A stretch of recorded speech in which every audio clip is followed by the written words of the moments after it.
من الشيطان الرجيم.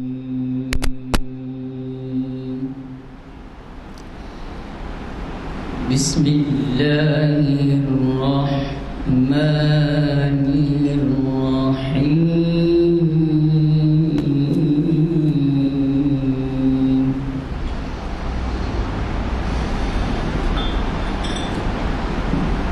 والعصر إن الإنسان لفي خسر إلا الذين آمنوا وعملوا الصالحات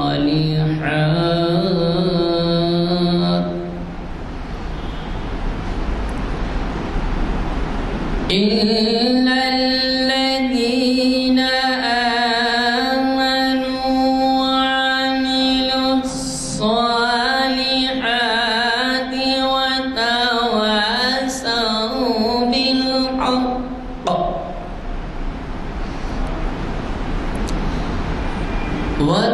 وتواصوا بالحق وتواصوا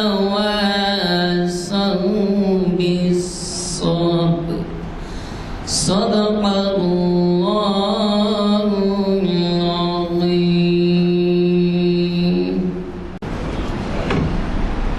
چونکہ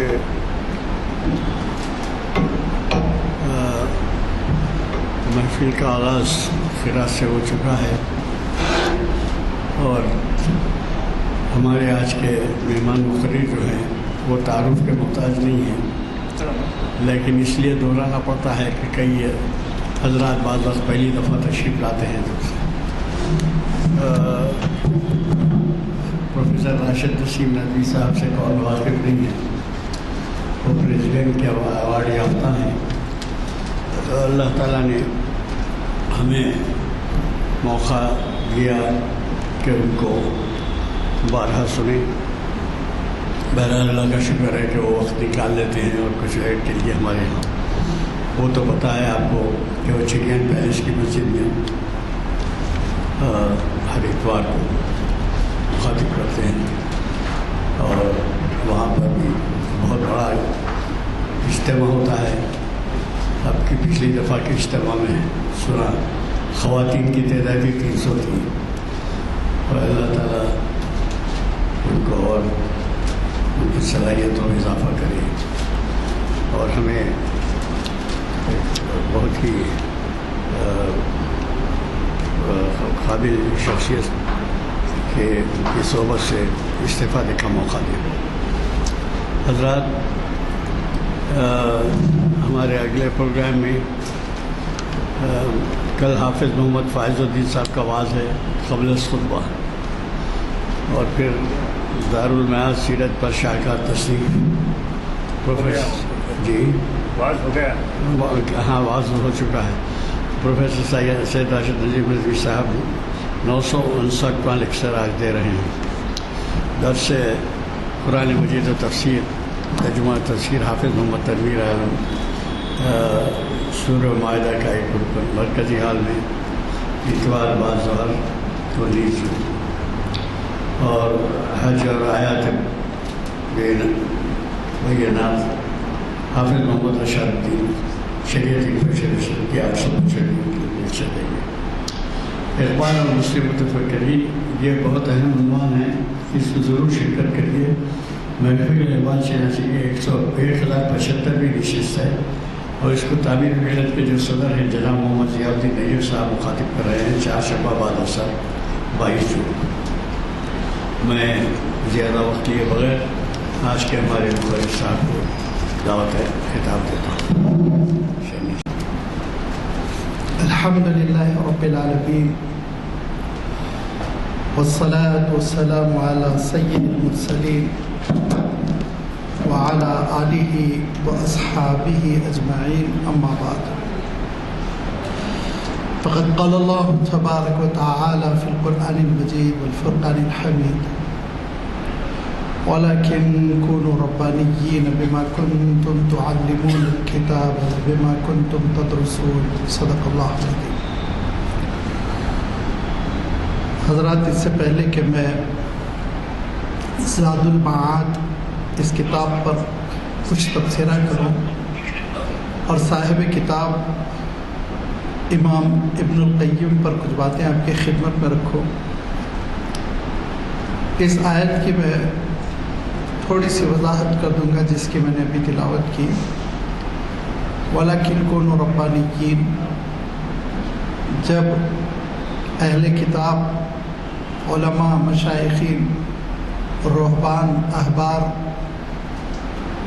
ان لوگوں نے عبادت کو، چرچ کو، کنیسہ کو، صومعہ کو کمرشلائزڈ کر لیا تھا، تجارت بنا لی تھی، دکانداری شروع کر دی تھی، تو اللہ تعالیٰ نے ان پر تنقید کرتے ہوئے ارشاد فرمایا کہ جو دین کا تم نے نقشہ بگاڑ دیا، بندوں کو اللہ کی خدائی میں شریک کر دیا، اللہ تعالیٰ نے اس کا حکم نہیں دیا تھا۔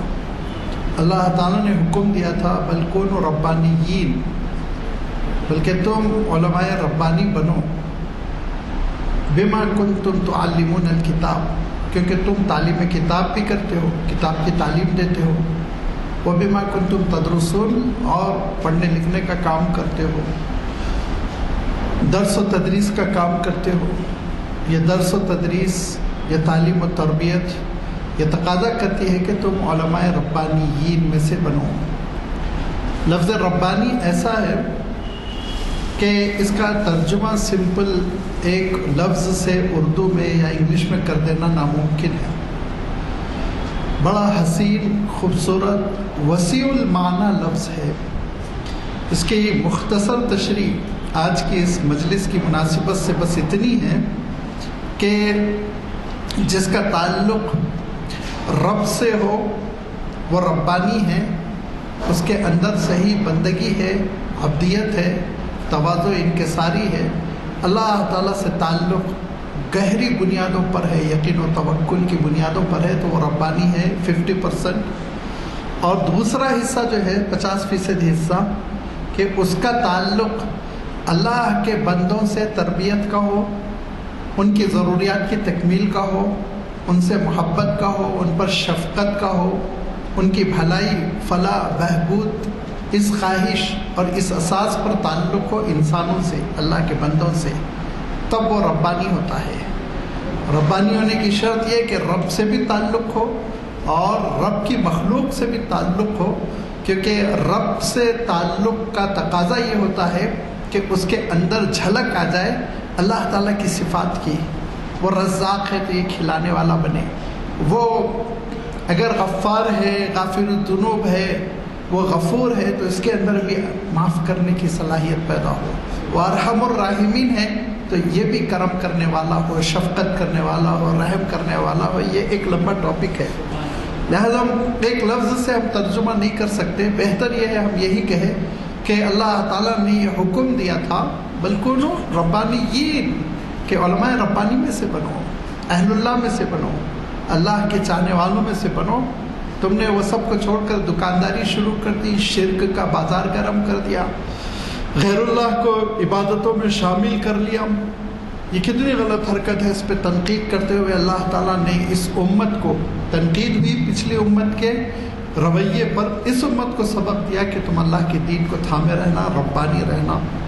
اور واقعہ یہ ہے کہ آیت کے اس تقاضے پر جو اہل اللہ نے، اللہ والوں نے، اہل علم نے عمل کیا، اس کی کوئی نظیر تاریخ میں نہیں ملتی۔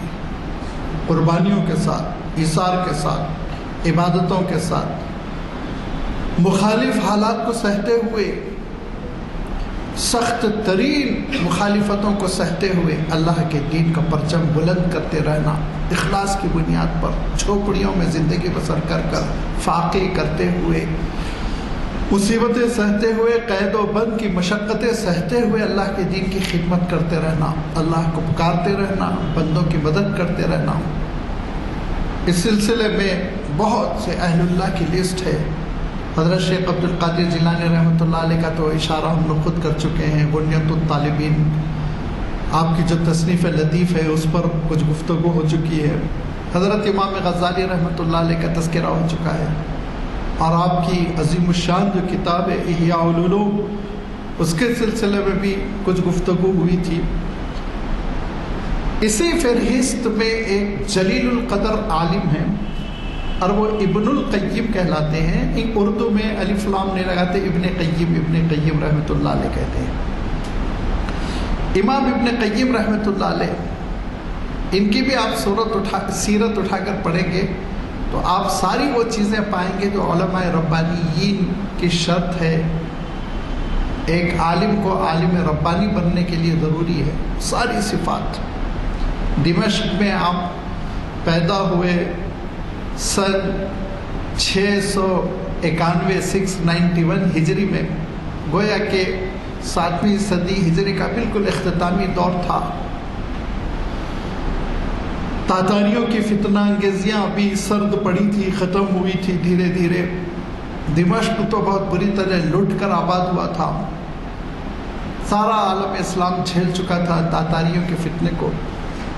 اس موقع پہ جب کہ عالم اسلام بہت کمزور ہوا جا رہا تھا، معاشی اعتبار سے بھی، سیاسی اعتبار سے بھی، ان حالات میں آپ نے آنکھیں کھولی. آپ کا اصلاً نام تو محمد ابن ابو بکر ہے. ابو بکر آپ کے والد ماجد تھے، وہ بھی عالم دین تھے، لیکن مشہور ہوئے آپ ابن القیم سے. ابتدائی تعلیم آپ نے دمشق کے ایک مدرسے میں پائی اور اس مدرسے کا نام تھا المدرسۃ الجوزیہ. لہذا آپ کتابوں میں دیکھیں گے ان کا نام لکھا رہتا ہے ابن القیم الجوزی. یہ جوزی مدرسے ہی کی جانب نسبت ہے. جیسے آپ نے ہندوستان میں دیکھا ہوگا ندوی لگاتے ہیں، قاسمی لگاتے ہیں، نظامی لگاتے ہیں، ایسے ہی ان کے نام کے ساتھ جوزی کی نسبت جو ہوتی ہے. تو آپ خوش نہ ہو جائیے، حیدرآباد کا جوزی حلوے کا تذکرہ نہیں ہے، بلکہ دراصل وہ المدرسۃ الجوزیہ، یہاں انہوں نے ابتدائی تعلیم حاصل کی. اور اس کے بعد اس زمانے کے ایک بڑے عالم سے چمٹ گئے. یہ لفظ بہت سوچ سمجھ کے میں کہہ رہا ہوں. وہ ہیں شیخ ابن تیمیہ رحمۃ اللہ علیہ. 16 سال انہوں نے استاذ کی ایسی خدمت کی، سائے کی طرح لگے رہے دن اور رات، اور ان کے پورے علوم کو اپنے سینے میں انہوں نے منتقل کر لیا. علم تفسیر، علم حدیث، علم فقہ. اور جب تک کہ شیخ ابن تیمیہ کی وفات نہیں ہوئی آپ ان کی خدمت کرتے رہے، اور پھر اللہ تعالیٰ نے اس کا صلہ دیا. دیکھیے یہ ایک بہت بڑی حقیقت ہے. اس کو میں کہوں یا نہ کہوں، کہنا چاہیے کیونکہ یہ ایک امانت ہے جو نئی نسل تک منتقل ہونی چاہیے کہ ہمارے دین میں، اسلام میں استاد کا جو مقام ہے اور ان کی خدمت اور ان کے ساتھ حسن سلوک کی وجہ سے جو صلہ ملتا ہے، اس کا بہت اہتمام کے ساتھ تذکرہ آیا ہے. اور صحابہ کیوں ہیں صحابہ؟ اللہ کے رسول صلی اللہ علیہ وسلم کی خدمت کی وجہ سے، اللہ کے رسول صلی اللہ علیہ وسلم کی صحبت کی وجہ سے. آپ یہ نہیں پوچھتے نا صحابہ کی کتنی کتابیں ہیں، کتنی کتابوں کے وہ رائٹر ہیں. آپ پوچھتے ہیں کتنی تنظیموں کے وہ صدر تھے؟ نہیں، صحابی کہہ دیا ہمارے سر آنکھوں پہ، بلکہ اولیاء کے سر آنکھوں پر. کیوں؟ وجہ یہ کہ صحبت رسول کو ملی، آپ صلی اللہ علیہ وسلم کی خدمت میں وہ رہے. یہ بہت اہم چیز ہے جس کے سلسلے میں آج کل بڑی سستی ہو رہی ہے. تعلیم کے نئے نظام میں انہوں نے ٹیوٹر کا نظام ختم کر دیا جو یورپ میں بھی تھا. ہر اسٹوڈنٹ کے لیے آکسفورڈ یونیورسٹی میں یہ قانون تھا کہ ایڈمیشن لیتے ہوئے اپنے ٹیچرز میں سے ایک ٹیچر کو ٹیوٹر بنائے جو ہمیشہ ان کی نگرانی کرے، کوئی مسئلہ ہو تو ان کے پاس جائے، ان سے پوچھے، ان سے تشریح حاصل کرے.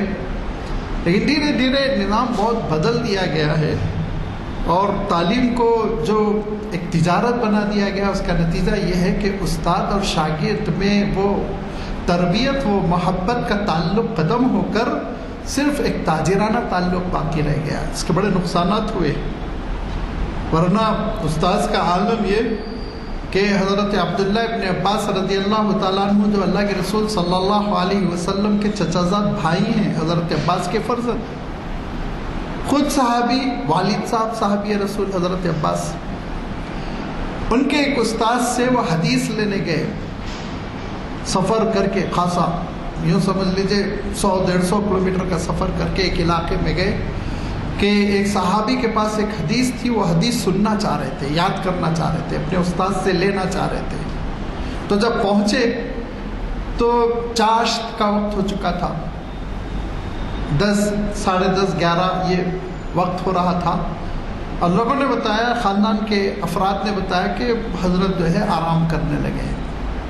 بہت سے بزرگوں کا ہم نے یہ معمول دیکھا کہ رات میں 3 بجے 2 بجے بیدار ہوتے ہیں، اپنے معاملات سے فارغ ہو کر، دعاؤں سے، تلاوت سے، علمی کاموں سے، سب سے فارغ ہو کر وہ کھاتے پیتے نہیں اس وقت تک جب تک کہ اپنی ساری ذمہ داریاں پوری کر لیں۔ اس کے بعد 10 بجے 10:30 بجے وہ ناشتہ بھی ان کا، لنچ بھی ان کا ایک ہی ہوتا تھا، جس کو آج کل برنچ کہنے لگے۔ اس سے فارغ ہو کر پھر وہ 1-2 گھنٹہ آرام کر لیتے تھے۔ پھر ظہر میں نے بھی ایسے بزرگوں کو دیکھا، الہ آباد میں حاضر ہوا تھا حضرت مولانا احمد پرتاپ گڑھی رحمۃ اللہ علیہ، یا دوسرا ان کا نسبت ان کی ہے پھول پوری، حضرت مولانا احمد پھول پوری رحمۃ اللہ علیہ، جو حضرت شاہ فضل الرحمان گنج مراد آبادی کے سلسلے کے نامور بزرگ تھے۔ ان کا بھی یہی عالم تھا، 3 بجے سے وہ شروع ہو جاتی تھی ان کی آہ صبحگاہی، اس کے بعد پھر عبادتیں، تلاوت، ملاقاتیں سب کر کے کرا کے 10 ساڑھے 10 بجے وہ تھوڑا سا ناشتہ، ایک چپاتی کچھ لے کر پھر وہ گھنٹہ 1.5 گھنٹہ قیلولہ سمجھ لیجیے، آرام سمجھ لیجیے، پھر ظہر میں اٹھتے تھے 1 بجے۔ ایسا ہی وہ بزرگ، وہ صحابی آرام کرنے چلے گئے تو حضرت عبداللہ ابن عباس رضی اللہ تعالیٰ عنہ نے کہا ٹھیک ہے کوئی بات نہیں۔ ظہر میں وہ صحابی جب گھر سے نکلے تو آپ کو اندازہ ہوگا ظہر کے وقت سائے ختم ہو جاتے ہیں، سورج اوپر آ جاتا ہے نا، تو دیواروں کا سایہ بھی باقی نہیں رہتا۔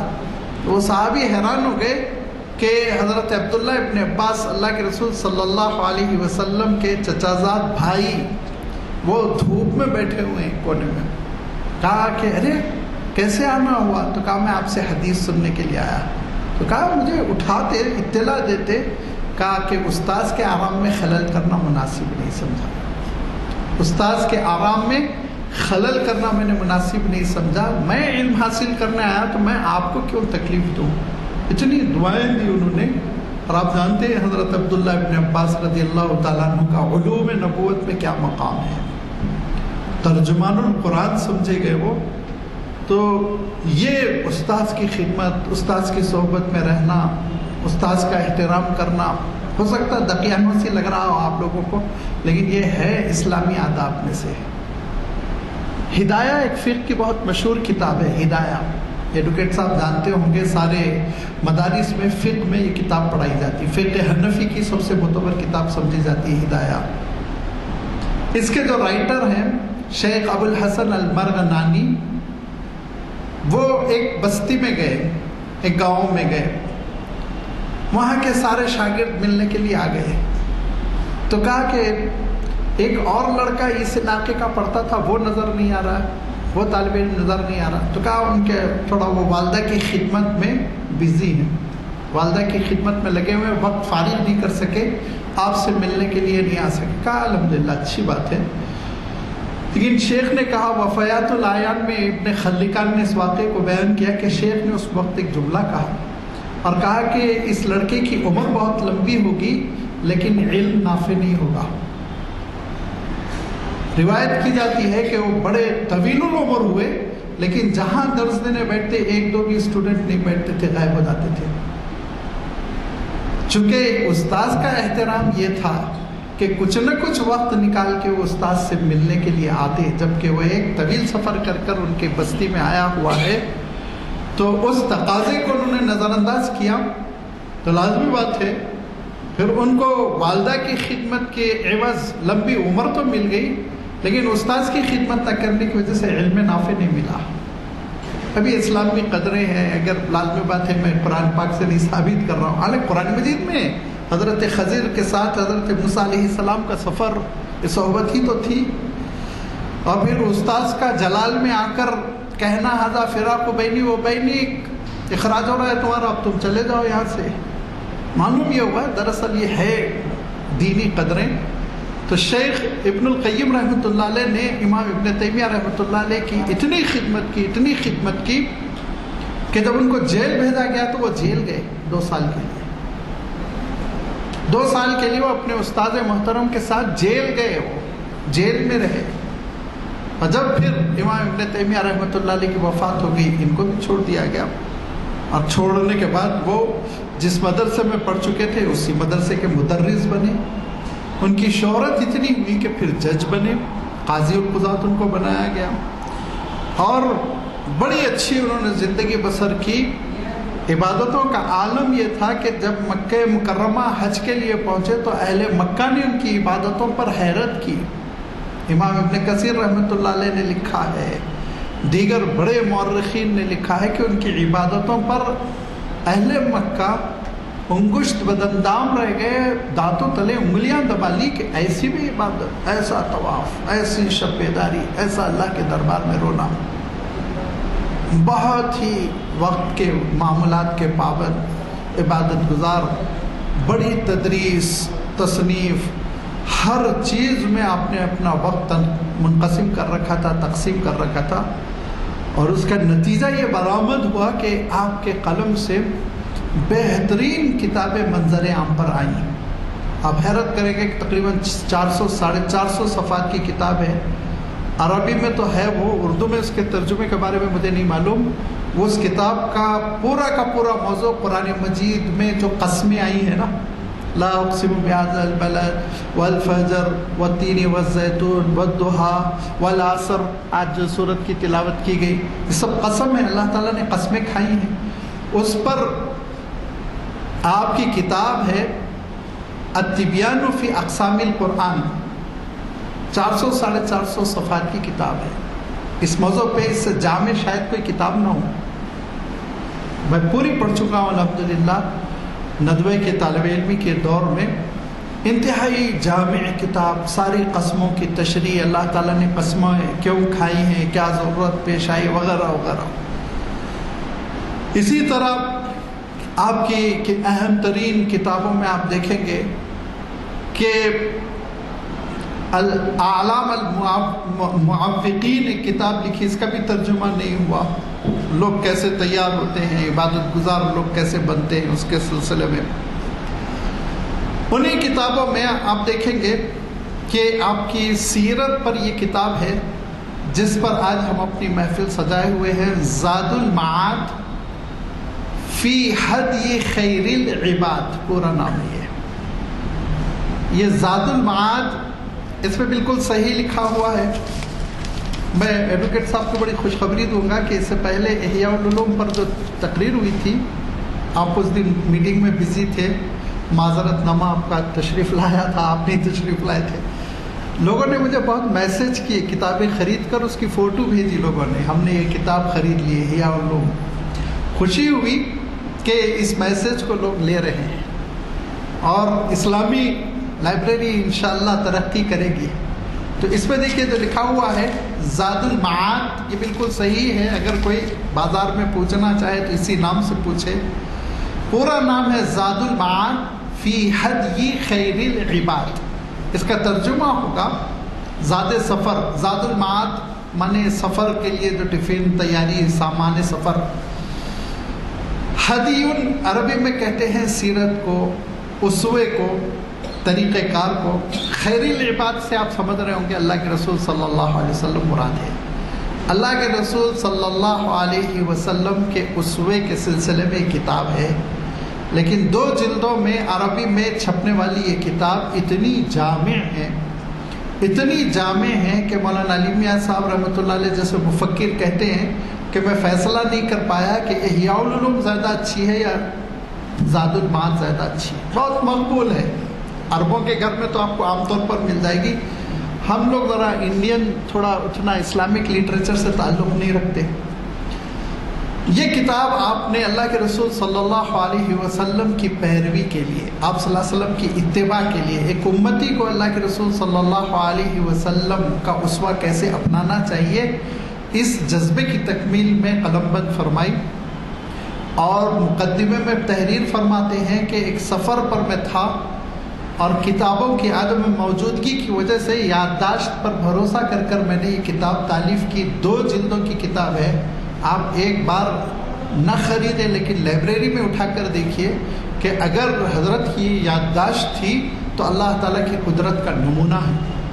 ایسی جامع کتاب، سارے موضوعات کو سمٹی ہوئی، اور اس میں آپ دیکھیں گے عجیب و غریب اسلوب ہے۔ زبان تو خیر آپ کی عربی بہت اعلیٰ درجے کی ہے۔ اس کے بعد جو دوسرا مسئلہ آتا ہے ادبیت کے بعد، وہ جامعیت کا آتا ہے۔ تو آپ دیکھیں گے کہ اللہ کے رسول صلی اللہ علیہ وسلم کی سیرت کا بھی احاطہ کر لیا، سنتوں کا بھی احاطہ کر لیا۔ سیرت کا احاطہ عجیب و غریب انداز میں کہ سیرت کے واقعات بیان کرتے ہوئے وہ ان واقعات کی جو حقیقتیں ہیں، سربستہ جو راز ہیں، جو حکمتیں ہیں، جو اس کے پیچھے پوشیدہ اللہ تعالیٰ کی حکمتیں ہیں، اس سب کو بیان کرتے ہیں۔ شرح صدر کا آپ مسئلہ پڑھ لیجئے، آپ حیران رہ جائیں گے۔ 2.5-3 صفحے میں الم نشرح لک صدرک جو اللہ تعالیٰ نے ارشاد فرمایا، اس کی جو تشریح کی، وہ جس کو کہتے ہیں نا علم لدنی، واقعی لگتا ہے یہ علم لدنی ہے۔ کہاں کتابوں میں یہ چیزیں آتی ہیں، کیسے ان کو یہ مضامین ملتے چلے گئے۔ شرح صدر توحید کے ذریعے سے کیسے ہوا۔ شرح صدر عجیب و غریب بات لکھی، کہا دیکھو اگر تم کو شرح صدر چاہیے تو اللہ کے رسول صلی اللہ علیہ وسلم کے راستے پر چلو، کثرت سے صدقات کرو تو شرح صدر ہوگا۔ کہا اسلام پر سینہ کھل جائے گا، اللہ کے دین پر سینہ کھل جائے گا۔ اور استدلال جو کیا اتنی لطیف حدیث سے، کتنی دور ان کا ذہن گیا، ذرا سوچئے کہ اللہ کے رسول صلی اللہ علیہ وسلم ارشاد فرماتے ہیں کہ یہ جو دولت ہے نا، مال دولت، پیسے کی ریل پیل، اس کے سلسلے میں آپ صلی اللہ علیہ وسلم ایک حدیث صحیح میں یہ ارشاد فرماتے ہیں، اس کی مثال ایسے ہی جیسے زرہ سالار جنگ میوزیم میں آپ دیکھیے لوہے کا ڈریس ہوتا ہے، زنجیروں کا بنا ہوا، جنگ میں پہلے فوجی پہنا کرتے تھے۔ تو اللہ کے رسول صلی اللہ علیہ وسلم فرماتے ہیں دیکھو یہ دولت جو ہے نا، یہ مالداری، یہ زرہ کی طرح ہے، جیسے جیسے تم بخل کرو گے، خرچ نہیں کرو گے، یہ ٹائٹ ہوتی ہے، تمہارے بدن کو دباتی جاتی ہے۔ اور فرمایا جیسے جیسے تم خرچ کرتے ہو، صدقہ دیتے ہو، تو اس کے ایک ایک سرکل میں اضافہ ہوتا ہے، ایک رنگ میں اضافہ ہوتا ہے، ڈھیلی ہوتی چلی جاتی ہے، یہاں تک کہ تم آرام کے ساتھ ہاتھ پیر، تم آرام کے ساتھ اپنے اعضاء کو حرکت دے سکتے ہو۔ آپ صلی اللہ علیہ وسلم کا ارشاد کا خلاصہ۔ اس کو پیش نظر رکھتے ہوئے امام ابن قیم رحمۃ اللہ علیہ زاد المعاد میں شرح صدر کی تشریح کرتے کرتے لکھتے ہیں کہ جیسے جیسے صدقات دو گے دل تمہارا وسیع ہوتا جائے گا۔ کہا وسیع القلب ہوتے چلے جاؤ گے، پوری امت سمائے گی دل میں۔ فرمایا کہ علوم نبوت بھی سمائیں گے تمہارے دل میں، علوم نبوت کے لیے بھی تمہارا سینہ کھلتا چلا جائے گا۔ یہ ایک تدبیر بتائی۔ لازمی بات ہے صدقات کی جو فضیلت ہے وہ تو آپ سورۃ البقرہ کے آخری رکوع پڑھ جائیے، کتنی اللہ تعالیٰ نے فضیلت بیان فرمائی۔ لیکن اس طرح سے ایک تشریح کرنا اور اس طرح سے ایک لطیف اور بہت نازک مضمون کی جانب ذہن کا منتقل ہونا، بس یہ اللہ تعالیٰ کی دین ہے۔ پھر آپ دیکھیں گے کہ اللہ کے رسول صلی اللہ علیہ وسلم کی حیات طیبہ کے ایک ایک واقعات کو کھول کر بیان کرنا، اس کے پیچھے کیا حکمت ہے، اس کے آگے کیا حکمت ہے، کیسے یہ واقعات رونما ہوتے چلے گئے۔ اور پھر غزوہ تبوک تک اور غزوہ تبوک کے بعد جو حالات ہوتے چلے گئے، پوری سیرت پہلی جلد میں جو پہلا ویلیوم ہے اس کا، آپ صلی اللہ علیہ وسلم کی پوری سیرت حکمتوں کے ساتھ بیان کر دی۔ آج کل یہ ایک لیٹسٹ سبجیکٹ بنا ہوا ہے عالم عرب میں، اس کا نام ہے، اس کی ہیڈنگ ہے فقہ السیرہ۔ سیرت سے جو علم ملتا ہے، آپ صلی اللہ علیہ وسلم کی سیرت پڑھنے سے جو تفقہ حاصل ہوتا ہے، فقہ السیرہ۔ اب تو سیمینار کرتے ہیں، کتابیں لکھتے ہیں، عرب ملکوں میں ایکٹیویٹی ہے۔ یہ فقہ السیرہ کا کانسیپٹ مجھے لگتا ہے کہ زاد المعاد ہی سے آیا ہے، یہ پہلی کتاب ہے۔ اور اس کے بارے میں بعض مورخین نے لکھا کہ یہی وہ فکر ہے، یہی وہ بنیاد ہے جو بعد میں حضرت شاہ ولی اللہ رحمۃ اللہ علیہ کی کتاب حجت اللہ البالغہ کی اساس بنی۔ حجت اللہ میں بھی یہی چیزوں پہ حکمتیں، سنتوں کی حکمتیں، فرائض کی حکمتیں، اسی پر وہ پوری کتاب مبنی ہے۔ لہذا یہ اللہ تعالیٰ نے امام ابن قیم رحمۃ اللہ علیہ کے سینے کو کھولا تھا، ان کی عبادتوں کی وجہ سے، ان کے صدقات کی وجہ سے، طلباء کے ساتھ حسن سلوک کی وجہ سے، لوگوں کی خیر خواہی چاہنے کی وجہ سے۔ اتنی معاصرین نے ان کی تعریف کی، اور بعض معاصرین نے معاصرین کم تعریف کرتے ہیں. آپ کو اندازہ نہیں ہوگا، میدان میں آپ نکلیے کہ آپ کے جو کنٹمپروری ہیں ساتھی وہ بہت کم تعریف کرتے ہیں، مرنے کے بعد کرتے ہیں سب تعریف. لیکن جو امام ابن قیم رحمۃ اللہ علیہ کے معاصرین، ابن رجب حنبلی جیسے بڑے بڑے محدثین جو تعریف کرتے ہیں دل کھول کر، اس سے پتہ چلتا ہے کتنی بڑی شخصیت رہی ہوگی آپ کی. لہذا یہ پہلی جلد میں یہ ساری چیزیں آ گئیں. دوسری جلد وہ ہمارے اور آپ کے لیے ہے، اس میں اللہ کے رسول صلی اللہ علیہ وسلم کی سنتیں، نماز میں، نماز سے پہلے، نماز کے بعد، وضو کی، طہارت کی، روزے کی، صدقات کی، حج کی، ساری چیزیں، سارے معاملات جو کچھ ہو سکتے ہیں، ساری سنتوں کا احاطہ کیا انہوں نے، اور سب کی فضیلت، سب کی حکمت اور سب سے جو اثرات مرتب ہوتے ہیں، سب کی تفصیل بیان فرمائی. لہذا زاد المعاد اس احاطے کی وجہ سے، اس جامعیت کی وجہ سے ایک ایسی کتاب بن گئی جو ہر مسلم گھرانے کے پاس رہنی چاہیے، ایک نسخہ اس کا رہنا چاہیے. اردو تراجم بھی ہوئے، کئی تراجم ہوئے. میں نے ایک ترجمہ بہت پہلے دیکھا تھا، کراچی سے طبع ہوا تھا، ہو سکتا ہے اب اس کی نقلیں چھپ رہی ہوں. وہ مولانا رئیس احمد جعفری کا وہ بڑا اچھا ترجمہ تھا، لیکن ضروری نہیں کہ اب وہ بازار میں اویلیبل ہو، کیونکہ وہ 70-80 سال پہلے کا ترجمہ ہے اور پڑوس سے شائع ہوا تو شاید اس ملک میں اویلیبل نہ ہو. لیکن کئی ترجمے ہوئے. ایک اور آپ کو توجہ دلا دوں کہ سعودیہ سے بھی ایک ترجمہ شائع ہوا، لیکن وہ ترجمے کا مسئلہ کیا ہے کہ کتاب کو انہوں نے پہلے مختصر کر دیا، چھوٹا کر دیا، چھوٹا کر کے اس چھوٹی کتاب کا ترجمہ کیا، مکمل کتاب کا ترجمہ نہیں جو سعودیہ میں ملتا ہے. لہذا اس سے فائدہ نہیں ہوتا، اس لیے وہ سنتوں کے بیان کی ایک گائیڈ بن گئی ہے، اس میں خالی سنتیں بیان کر دی گئی. اصلی کتاب، اوریجنل کتاب کا ترجمہ آپ معلوم کیجئے. امام ابن قیم رحمۃ اللہ علیہ کی جو زاد المعاد ہے، اس کتاب کا انشاءاللہ آپ کو اصلی کتاب کا ترجمہ مل جائے گا. تھوڑا ضخیم ہوگا کیونکہ کتاب خود دونوں جلدیں ملا کر 600-650 صفحات ہیں، تو ترجمہ تو 800-700 صفحات میں ہوگا ہی ہوگا. لیکن یہ کتاب ہمارے گھروں میں رہنے کے قابل ہے. سیرت پر اتنی بہترین کتاب، ایک شاہکار کتاب جو ہمارے اور آپ کے لیے عمل کے لیے بھی مہمیز، عمل کے لیے بھی نمونہ فراہم کرتی ہے. اس کتاب کا ایک نسخہ ہمارے اور آپ کے گھر میں رہنا چاہیے. یہ بہت ضروری ہے، اور میں اسی کے لیے یہ ٹاپک اور یہ عناوین منتخب کرتا ہوں کہ کچھ نہ کچھ تحفہ آپ کو ملے. تحفے کے معنی یہ تھوڑی کہ مسجد کی کمیٹی خرید کے کتابیں آپ کی تقسیم کریں گی. کچھ نہ کچھ آپ کو اپنے جیب پر بوجھ ڈالنا چاہیے. اسلامک لٹریچر کے لیے، اسلامی کتابوں کے لیے.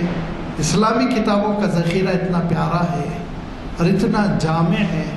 اگر آپ ایسی کتابیں رکھیں اور آپ کو لوگ اعتراض کر جائیں کچھ سیرت پر، اللہ کے رسول صلی اللہ علیہ وسلم کی حیات طیبہ پر، کسی سنت پر، آپ گھر آئیے، اس کتاب سے رجوع کیجئے، پڑھیے، اس کے بعد آپ ان کو آرام سے جواب دے سکیں گے. ایسی حکیمانہ کتابیں، لازوال کتابیں ہیں. اللہ تعالیٰ نے ایسی مقبولیت رکھی ان کتابوں میں کہ یہ کتابیں سدا بہار ہو گئی ہیں، ختم نہیں ہو پا رہی ہیں. لہذا آپ اس کا ایک ترجمہ ضرور گھر لے جائیے، خریدیے، خرید کے گھر میں رکھیے. میں پھر وضاحت کر دیتا ہوں، مجھے کہیں سے کوئی کمیشن و میشن نہیں، آپ یہ نہ سمجھے میں تشہیر کر رہا ہوں. ہاں، میں تشہیر تو کرتا ہوں علوم اسلامیہ کی. اسلامی علوم جو ہے وہ ہمارے گھروں میں آ جائیں. اچھا، انگلش میں بھی بہت اچھا ٹرانسلیشن ہے اس کا. انگلش میں بھی یہی نام کے ساتھ، زاد المعاد کے نام کے ساتھ انگلش میں بھی ٹرانسلیشن اویلیبل ہے. تو اب جو حضرات اردو نہیں پڑھتے، گزارش تو یہ ہے کہ عربی نہیں پڑھ رہے تو کم سے کم اردو کو تو زندہ رکھیے. اتنی پیاری ہماری زبان ہے کہ اس میں ہمارے اسلامی علوم کا خزانہ ہے، اس میں بڑی ہمارے اکابر کی، اسلاف کی محنتیں ہوئیں. تو اسلاف کے علمی سرمائے کو زندہ قومیں برباد نہیں ہونے دیتی ہیں. لہذا اردو کو زندہ رکھنے کی کوشش کیجیے، اور اگر اردو نہیں انگلش میں ہی ٹھیک ہے، چلیے انگلش میں لے کر رکھ لیجیے یہ کتاب، لیکن یہ کتاب ہمارے گھروں میں ہونی چاہیے. امام ابن قیم رحمۃ اللہ علیہ تدریس بھی کرتے تھے.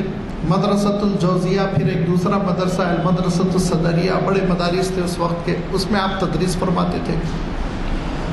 امام ابن قیم رحمۃ اللہ علیہ وہ تصنیف بھی کرتے تھے. کئی کتابیں ہیں 20-22 کتابیں آپ کی، ہر کتاب ایک علمی نمونہ ہے۔ امام ابن قیم رحمۃ اللہ علیہ اعلیٰ درجے کے عبادت گزار تھے، آدھی رات سے بیدار ہو کر وہ اپنے معاملات پورے کر لیتے تھے، لیکن یہ سب کے باوجود امام ابن قیم رحمۃ اللہ علیہ ڈرپوک انسان نہیں تھے۔ ڈرپوک انسان، مصالحت کر لینے والا، مفاہمت کر لینے والا، ڈر کر رہنے والا۔ آپ نے جو فتوے دیے اپنی زندگی میں، کھل کر ریس کے سلسلے میں فتویٰ، 3 طلاق کے سلسلے میں فتویٰ۔ امام ابن قیم رحمۃ اللہ علیہ کی رائے یہ تھی کہ بیک وقت 3 طلاق دی جائے تو 3 نہیں ہوتی، 1 ہی ہوتی ہے۔ جھگڑا ہے ذرا اس میں، ہمارے پاس احناف اس کو قبول نہیں کرتے، لیکن ان کی رائے تھی۔ جیسا موجودہ دور کے سلفی حضرات ایک رائے دیتے ہیں، ویسی رائے تھی ان کی، حدیث کی بنیاد پر وہ رائے ہے، اس کا ہم احترام کرتے ہیں۔ اور دیگر اور چیزوں کے سلسلے میں آپ کے فتووں میں جو صراحت تھی، تو حکومت نے بہت چاہا کہ آپ کو دبایا جائے، لیکن آپ کبھی اپنی رائے سے رجوع نہیں ہوئے، اور کہتے تو یہی کہتے تھے میری رائے غلط ہے تو کتاب و سنت سے غلط ثابت کر دو، میں وڈرا ہو جاؤں گا۔ ڈر اور خوف سے نہیں، ظلم و زیادتی سے نہیں، ایسے اللہ والے کے ساتھ آپ ان کی سیرت پڑھیں گے تو آپ ان کی للہیت کا اعتراف کرے بغیر نہیں رہیں گے۔ ایسے اللہ والے کے ساتھ اتنی بدتمیزی کی گئی کہ گدھے پہ بٹھایا گیا، جیل میں لے جایا گیا، اور آخر کار زیادہ عمر نہیں ہوئی، 58 سال کی عمر میں آپ 751 ہجری میں وفات پا گئے، 751 ہجری میں 691 آپ کی پیدائش ہے، اور 751 آپ کی وفات ہو گئی۔ اور وہاں ایک مشہور قبرستان ہے دمشق کا،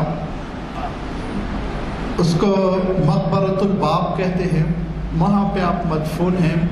اللہ تعالیٰ آپ کی عبادتوں کو قبول کرے، اللہ تعالیٰ آپ کی نیکیوں کو قبول کرے۔ اگر لغزشیں ہیں تو اللہ تعالیٰ معاف کرنے والا ارحم الرحمن ہے۔ اور آپ نے جو سرمایہ چھوڑا ہے اس امت کے لیے، علم کا، معرفت کا، نبوی علوم کا، اس سرمایہ کو ہم سینے سے لگانے کے اہل بنیں، اس کا مطالعہ کریں، اس سے استفادہ کریں، اس کی نشر و اشاعت کریں۔ انشاءاللہ یہ تسلسل باقی رہے گا، اور اس امت میں سے افراد پیدا ہو کر امت کی خدمت کرتے رہیں گے، علوم نبوت کی خدمت کرتے رہیں گے۔ وآخر دعوانا ان الحمدللہ رب العالمین۔ حضرات، عالمانہ خطاب کے اوپر تو کیا تبصرہ ہو سکتا ہے؟ میں ابتدا میں یہ بتا دوں گا کہ میں نے آپ سے خواہش کی تھی کم از کم ایک نوجوان کو ساتھ لیتے آئیں۔ ہماری محفل میں نوجوانوں کی کمی ہے، اگر ان کی صحیح تربیت ہونی ہے تو آپ اتنی توجہ کریں کہ صرف آتے وقت 1 گھنٹے کے لیے یہاں پر انہیں لے کے آئیں، بقیہ آپ پہ ہے کہ وہ کس طریقے سے ان کی تربیت دیں۔ میں اس بات کو ہمیشہ دہراتا ہوں کہ روزانہ اخبار اٹھا کے دیکھیے، قتل کا اگر کوئی مقدمہ میں ملتا ہے تو میاں بھائیوں کا ہی، اور زیادہ تر پرانے شہر کے علاقوں میں ہوتا ہے۔ شاید ہی کوئی دن جاتا ہے جب کہ اس کا ذکر نہیں ہوتا کہ فلاں جگہ قتل ہوا، فلاں جگہ قتل ہوا۔ بہرحال کوشش کیجیے، تبلیغ کے لیے آپ کچھ اور نہیں کر سکتے تو کم از کم اتنا کریں کہ ایک ساتھی کو ساتھ لیتے آئیں یہاں پر۔ ابھی آپ نے عالمانہ خطاب سے استفادہ کیا، اللہ ہمارے مقرر صاحب کو جزائے خیر دے، اور آپ کو جو اعلامیے ملے ہیں اس اعلامیے کے اعتبار سے پیر کے دن حافظ محمد رشاد الدین صاحب کا خطاب ہے، شریعت انفارمیشن سروس کی 855ویں نشست ہے، اور چہارشنبے کے دن اقبال اور مسلم مفکرین، بہت ہی پیارا عنوان ہے۔